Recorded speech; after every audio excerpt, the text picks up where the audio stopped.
দুটা লোকের চাকরি হবে, একটা লোক ভালো, একটা লোক বহিরা। বহিরা বুঝেন না? আপনারা কি বলেন? ঠোসা।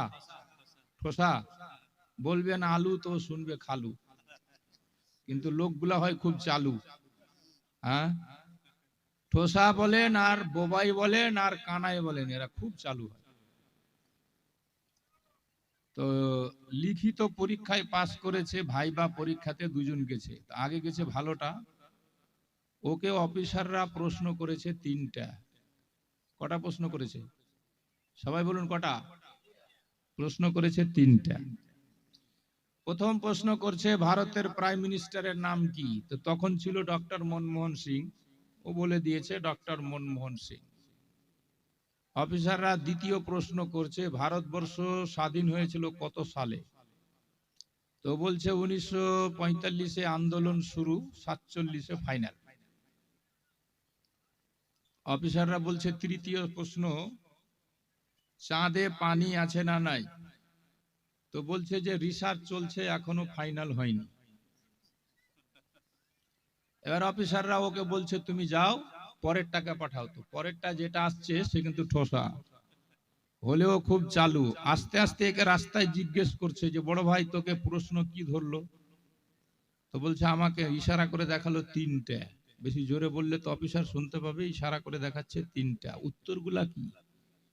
তো বলছে প্রথমটার উত্তর ডক্টর মনমোহন সিং, দ্বিতীয়টার উত্তর 1945-এ শুরু, 47-এ ফাইনাল, আর তৃতীয়টার উত্তর হচ্ছে গবেষণা চলছে, ফাইনাল হয়নি। এ ঢুকেছে, এ ভাবছে বুঝি আমাকেও এরকমই প্রশ্ন করবে। আর এ যেমনই ঢুকেছে অফিসাররা বলছে হোয়াট ইজ ইউর নেম? তো কইছে ডক্টর মনমোহন সিং। বুঝতে পেরেছেন? মানে এ প্রশ্ন বুঝাবুঝি নাই, খালি উত্তর সিরিয়াল শুনেছে ওটাই বলছে। এবার একে জিজ্ঞেস করছে যে তোমার ডেট অফ বার্থ, মানে কোন বছরে জন্ম। কারণ ভাইভাতে এগুলোই ধরে, আউট নলেজ কিছু আপনার ওই জেনারেল নলেজ থেকে প্রশ্ন করে যে কেমন লোকটা, কি পড়াতে পারবে কিনা, ইত্যাদি ইত্যাদি, টিচিং ক্যাপাসিটি আছে না নাই, আউট নলেজ বুঝে কিনা, এগুলোই জিজ্ঞেস করে আর কি। তো বলছে যে তোমার ডেট অফ বার্থ কি, কত সালে জন্ম? তো বলছে 1945-এ আন্দোলন শুরু আর 47-এ ফাইনাল। অফিসাররা তখন একটু ভাবলো যে ব্যাপারটা কি, একে জিজ্ঞেস করছি কিছু, ইয়ে বলছে কিছু, এর মাথাটা তো খারাপ নাই। তো বলছে তুমি পাগল টাগল নাকি? তো বলছে এখন রিসার্চ চলছে, ফাইনাল হয়নি।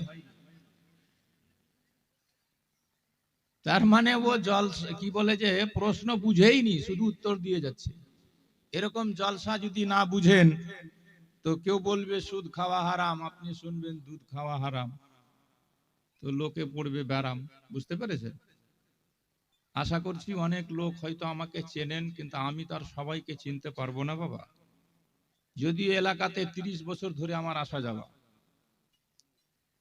এখন অনেকের সাথে রাস্তাঘাটে সাক্ষাৎ হয়, অনেকে জিজ্ঞেস করে হুজুর আমাকে চিনতে পারছেন না। তা আমি কি করে চিনবো জলসার হত লোককে?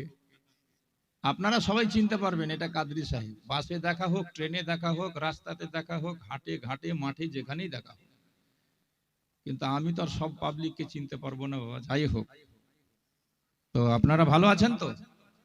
হাত উঠিয়ে দেখান কারা ভালো নেই।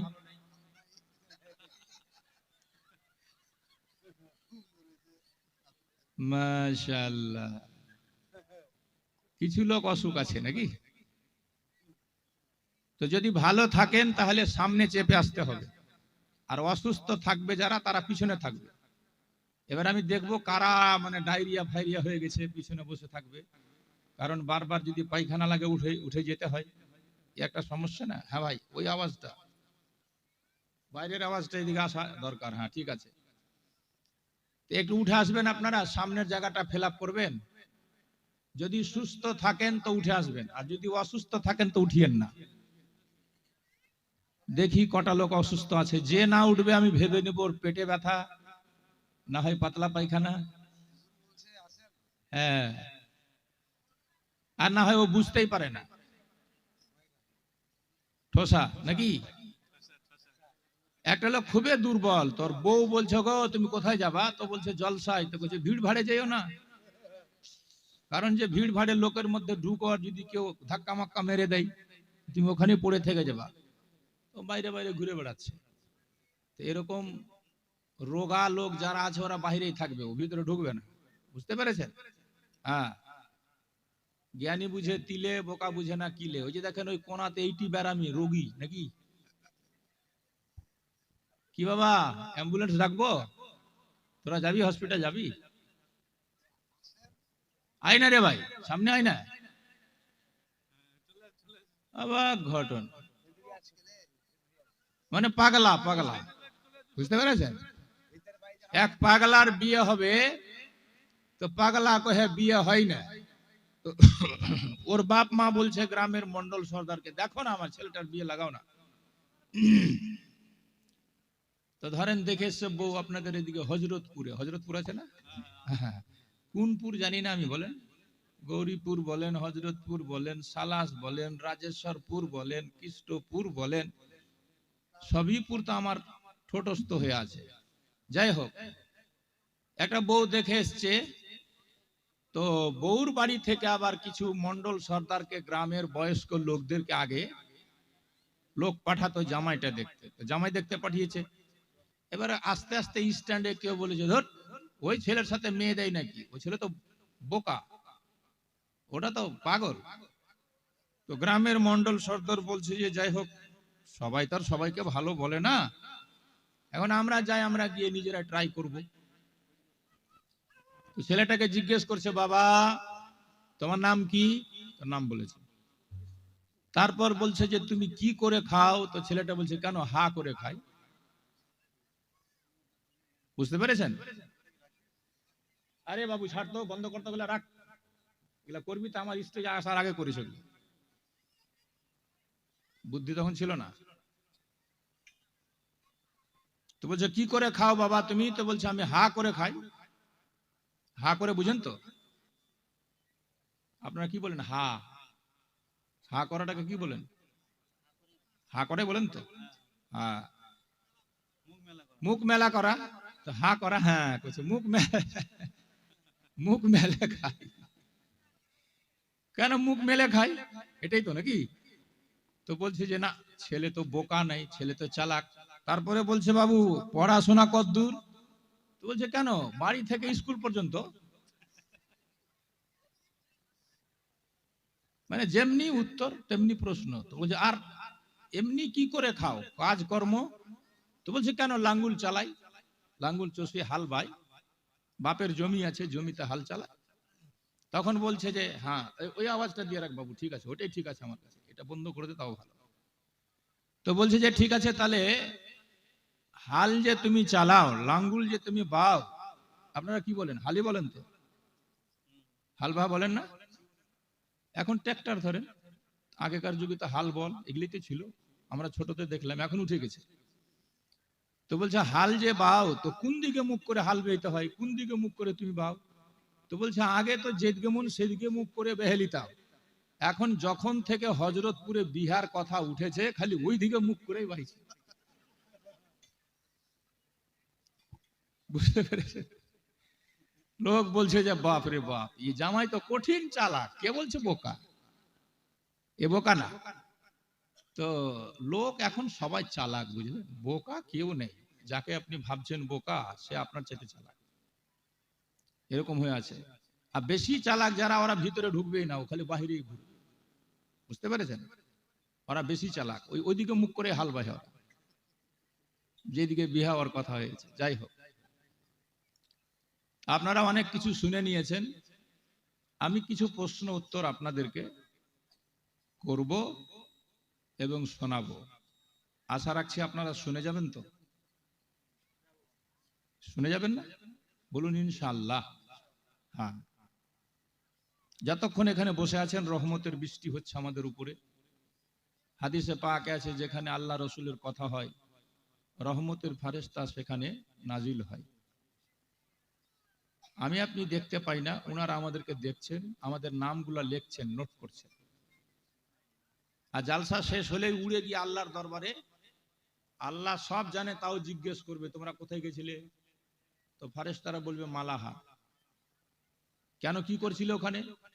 বলে আল্লাহ তোমার কতিপয় কিছু বান্দা বান্দিরা তোমার দ্বীনের কথা, ইসলামের কথা, কোরআন হাদিসের কথা শুনছিল, আমরাও ছিলাম সে মাহফিলে। কে কে শুনছিল তাদের নামগুলো আমরা নোট করে এনেছি, বলুন সুবহানাল্লাহ।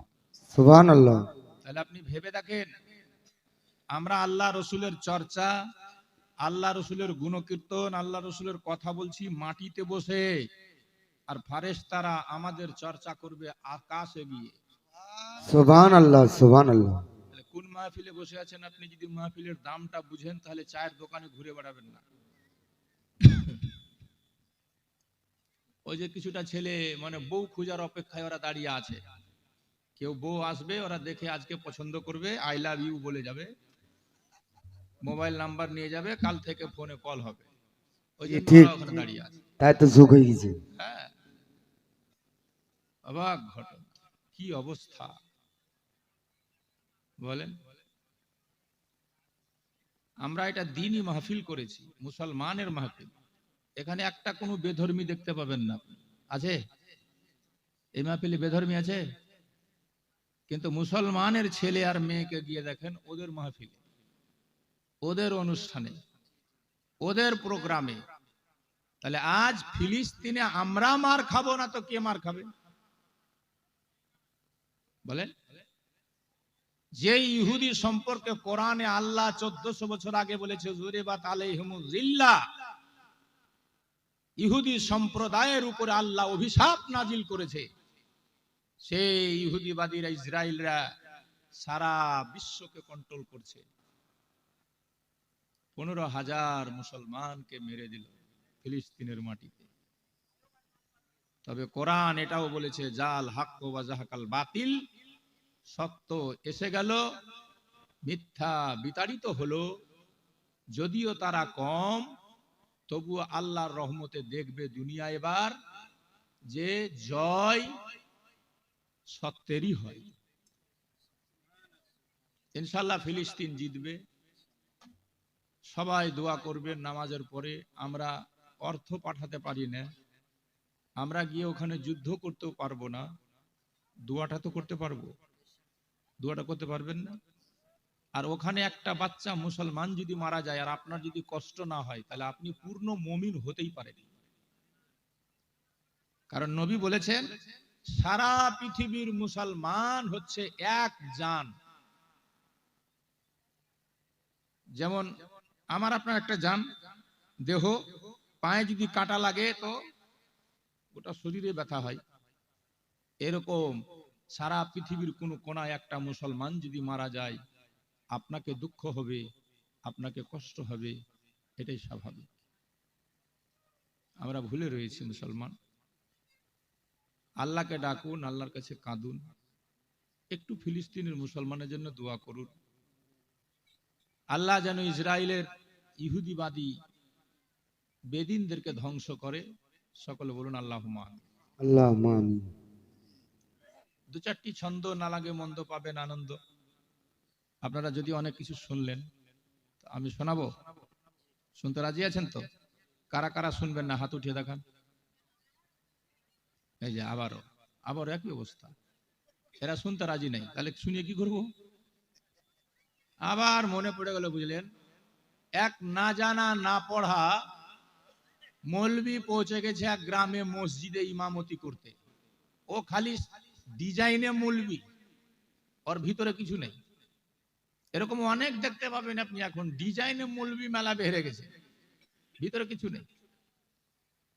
তো গ্রামের লোক বলছে যে হাবো, আমার ইমাম মসজিদের, জুমা মসজিদের, তো কিছু শোনাবেন না? তো বলছে হ্যাঁ শোনাবো। তো বলছে শোনাও তাহলে। তো বলছে আচ্ছা বাবু, আমি যেটা বলতে চাইছি তোমরা কিছু জানো? তো গ্রামের লোক, সাধারণ লোক বলছে যে আমরা তো কিছু কোরআন হাদিস জানি না। তো বলছে তোমরা যখন কিছুই জানো না, আমি আর কি শোনাবো? এক সপ্তাহ পার। এবার গ্রামের লোক বলছে রে, মৌলবি তো খুব চালাক মৌলবি রে, এইবার জুম্মাত যদি জিজ্ঞেস করে যে তোমরা কিছু জানো, তো সবাই বলবা হ্যাঁ হ্যাঁ জানি জানি। তো মৌলবি বলতে বাধ্য হবে। আর এক জুম্মা এসছে, মৌলবি আবার উঠে বলছে যে নাহমাদু ওয়া নুসাল্লি আলা রাসূলিল কারীম। ভাই বন্ধুগণ, আমি যাহা বলতে চাইছি আপনারা কিছু জানেন? সবাই বলছে জানি। তো বলছে তোমরা সবে জানো, তো আর কি শোনাবো? দুই জুম্মা পার। এখন গ্রামের লোক বসে কইছে না ভাই এমনি করে হবে না, একে ফাঁসাতে হবে, এ তো খুব চালু মাল। তো বলছে সামনে জুমা যখন জিজ্ঞেস করবে তো 50-50, অর্ধেক লোক বলবা জানি আর অর্ধেক লোক বলবা জানি না, বাস মৌলবি ফাঁসে যাবে। সামনে জুমা এসছে, আবার বলছে কিছু শোনাও নেব। মৌলভী সাহেব কিছু শোনাও নেব। 3 জুমা হয়ে গেল, কিছু শোনাচ্ছ না। মৌলভী সাহেব দাঁড়িয়ে বলছে নাহমাদু ওয়া নুসাল্লি আলা রাসূলিল কারীম। আমি যাহা বলবো আপনারা কিছু জানেন?